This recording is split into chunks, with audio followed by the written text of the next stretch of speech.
Deuxième partie de notre message. La liberté en Christ. Si vous voulez, ma liberté en Christ. Nous avons vu en 1, nous sommes libérés de l'esclavage du péché. En 2, comment se traduisent les effets personnels de ma liberté en Christ. Voilà. Parce que je suis libre de mes choix. Voilà. Est-ce que mon choix glorifie Dieu? Voilà. Troisième point. Que seront les effets de ma liberté de pécher sur les autres? Voilà. Lorsque je pêche délibérément, de façon consciente, quel effet cela produit sur les autres? Premier effet, prenons Romains 14, verset 7. Il est écrit, en effet, aucun de nous ne vit pour soi-même et aucun ne meurt pour soi-même. Ça veut dire qu'on ne vit pas pour nous-mêmes et on ne vit pas pour nous-mêmes. Ça veut dire qu'on vit pour les autres. Ça veut dire que lorsque nous péchons délibérément, cela va avoir un impact considérable sur les autres. Deuxième passage, on va lire encore Romains 14, verset 16. Romains 14, verset 16.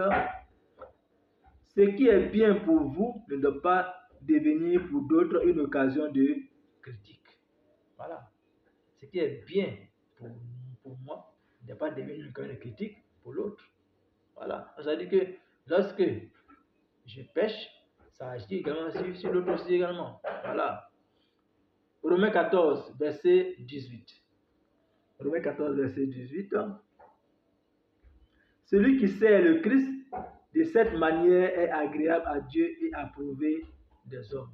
Non seulement lorsque je sers Christ véritablement en étant libéré, en comprenant, en ayant la bonne compréhension, en pratiquant la bonne compréhension de la liberté en Christ, voilà, et que mon impact est positif sur les autres, voilà ce que ça engendre selon le verset 16. Selon le verset 18, pardon. Selon le verset 18, voilà ce que ça va s'entendre. Celui qui sert le Christ de cette manière est agréable à Dieu et apprend et approuvé des hommes. C'est-à-dire que je suis non seulement approuvé de Dieu, et c'est encore approuvé des hommes. Voilà. Donc, dans cette partie-là, que seront les effets de ma liberté de pécher sur les autres? Vous pouvez lire 1 Corinthiens 8, verset 9 à 13. Vous pouvez lire aussi également aussi 1 Thessaloniciens, chapitre 5, verset 22. Vous pouvez lire également aussi Actes, chapitre 6, verset 1 à 3. Et également aussi Actes, chapitre 16, verset 1 à 2. Également aussi Colossiens 4, verset 5. Et 1 Timothée 3, verset 7. Également aussi Actes, chapitre 11, verset 22 à 24. Et aussi également aussi 1 Corinthiens 9, verset 19 à 23. Donc voilà autant de passages que vous pouvez lire sur la partie que seront les effets de ma liberté de pécher sur les autres. Voilà. Quatrième point. Construire des barrières de séparation. Donc il est important pour moi que je construise des barrières de séparation entre moi et le péché. Donc pour cela, on prend un passage. On prend Psaume 119. Psaume 119, verset 45. Psaume 119, verset 45. Psaume 119, verset 45. Psaume 119, verset 45. Voilà, il est écrit: je vais avancer libre dans la vie, car je me soucie de tes exigences. C'est-à-dire que si nous devons avancer libre dans la vie, nous devons nous soucier des exigences de Dieu. Voilà. Et nous devons éviter, en deuxième point, nous devons éviter les circonstances qui conduisent au péché. Voilà. En cinquième point, comment pourrais-je ou pratiquer les principes et la séparation? Comment saurais-je ou pratiquer les principes et la séparation? Voilà. Donc, première chose, 1 Corinthiens 6, verset 12.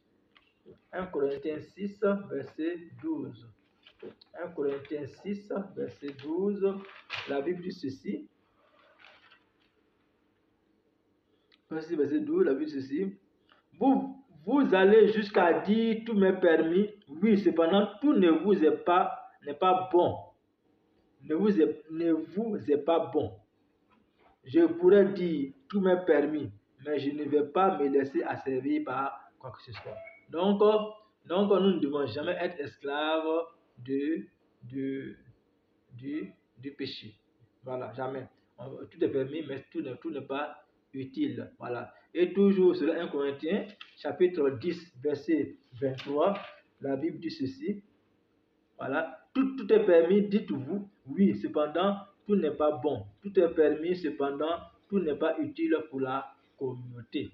Tout n'est pas utile pour la communauté. Donc, pour moi, pour pratiquer les principes et la séparation, c'est dans la communauté. D'abord, en moi-même, voilà. Il faut qu'en moi-même, cela soit séparé, cela soit connu, cela soit réel, en fait, et aussi également aussi dans la société. Voilà pourquoi, lorsque vous allez lire le passage, comme par exemple Colossiens 3, verset 17, on va lire ça rapidement.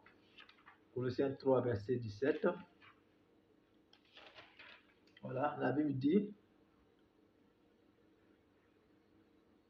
tout ce que vous faites en parole ou en action, faites-le au nom du Seigneur Jésus-Christ, en remerciant par lui Dieu le Père. Donc tout ce que nous faisons doit glorifier notre Seigneur Jésus-Christ. Donc vous pouvez lire également aussi Actes 24, verset 16, 1 Corinthiens 1, verset 8, 1 Thessaloniciens 5, verset 23, Romains 14, verset 13, et Romains 15, verset 1 à 2, et 1 Corinthiens 10, verset 31 à 33, et 1 Pierre 3, verset 16, Hébreux 13, verset 18, 1 Timothée 1, verset 5.